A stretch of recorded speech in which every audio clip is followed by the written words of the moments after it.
ভারতের চা পাহাড় এর ভেতরে যে কত রহস্য লুকিয়ে আছে, চলুন আজ সেটাই একটু ঘেঁটে দেখা যাক। আচ্ছা, ভারতের পাহাড় বলতে ঠিক কি মনে আসে? বেশিরভাগই হয়তো বলবেন হিমালয়, তাই না? কিন্তু আজ আমরা যাব একদম অন্য একটা দিকে। আমরা চলে যাব একেবারে দক্ষিণে, যেখানে পশ্চিম ঘাট পর্বতমালা নিজের একটা আলাদা জগৎ তৈরি করেছে, আর সেটার উচ্চতা শুনলে অবাক হতে হয়। ভাবুন তো, এখানকার আনামুদি শৃঙ্গ প্রায় ৮,৮০০ ফুট উঁচু। হিমালয়ের বাইরে ভারতের অন্যতম উঁচু জায়গাগুলোর একটা কিন্তু এটাই। আর এই পশ্চিম ঘাটের ঠিক মাঝখানে আছে মুন্নার। কেরালাতে এর চেয়ে সুন্দর জায়গা খুব কমই আছে। তবে জানেন, এই সৌন্দর্যের পিছনে লুকিয়ে আছে কিছু অদ্ভুত, অবাক করা ব্যাপারগুলো একবার ভেবে দেখুন। একদিকে এখানে আছে পৃথিবীর সবচেয়ে উঁচুতে থাকা চা বাগান, আবার দক্ষিণ ভারতের সবচেয়ে উঁচু চূড়াটাও এখানেই। আর সবচেয়ে মজার ব্যাপার কি জানেন? গরম আরব সাগর থেকে এর দূরত্ব মাত্র 100 কিলোমিটার, অথচ শীতে এখানের তাপমাত্রা 0 ডিগ্রির নিচে নেমে যায়। অদ্ভুত না? আর ঠিক এই অদ্ভুত আবহাওয়ার জন্যেই মুন্নার চা সারা পৃথিবীতে এত বিখ্যাত।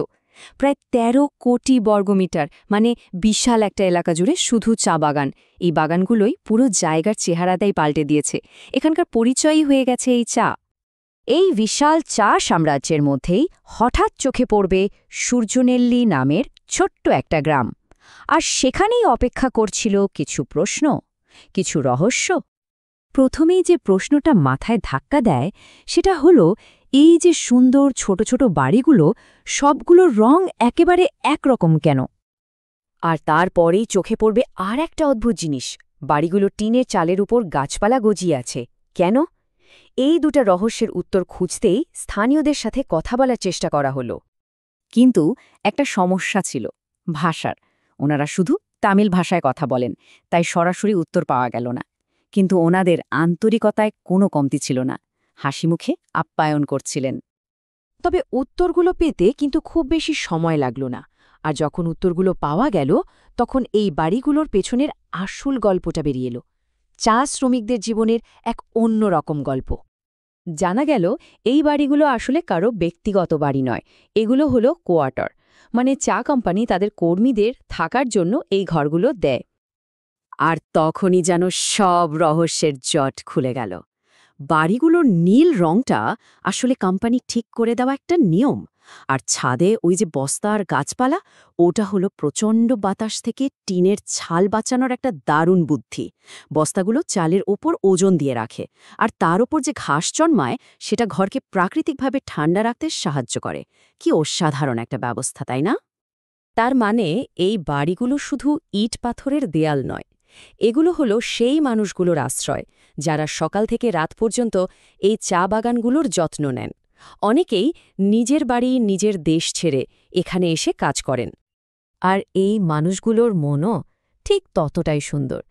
যেমন একটা পরিবার, আমি কে, কোথা থেকে এসেছি কিছুই জানে না, অথচ আমাকে এমনভাবে আপ্যায়ন করল যেন আমি কোনো বিশেষ অতিথি। ব্ল্যাক টি দিল, আরও কত কি।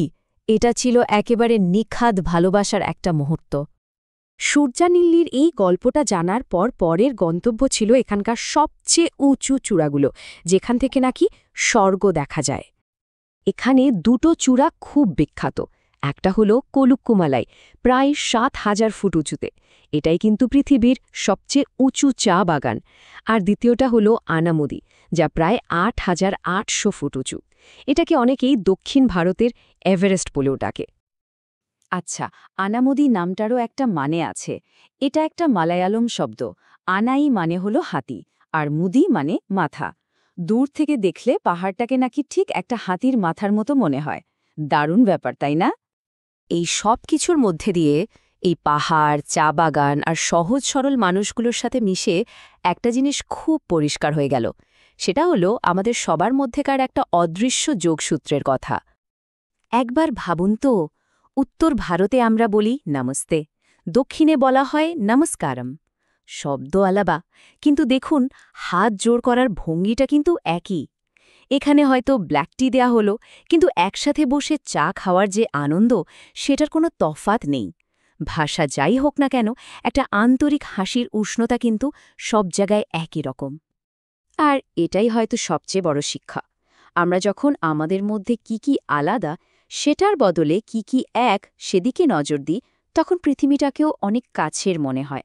সব দূরত্ব যেন এক নিমিষে মুছে যায়। তাহলে শেষে একটাই প্রশ্ন থেকে যায়, তাই না? যখন ভাষা, সংস্কৃতি সবকিছু আমাদের আলাদা করে দেয়, তখন আসলে কি থেকে যায় যা আমাদের সবাইকে জুড়ে রাখে? উত্তরটা হয়তো খুব সহজ। 1 কাপ চায়ের উষ্ণতা বা একটা আন্তরিক হাসি।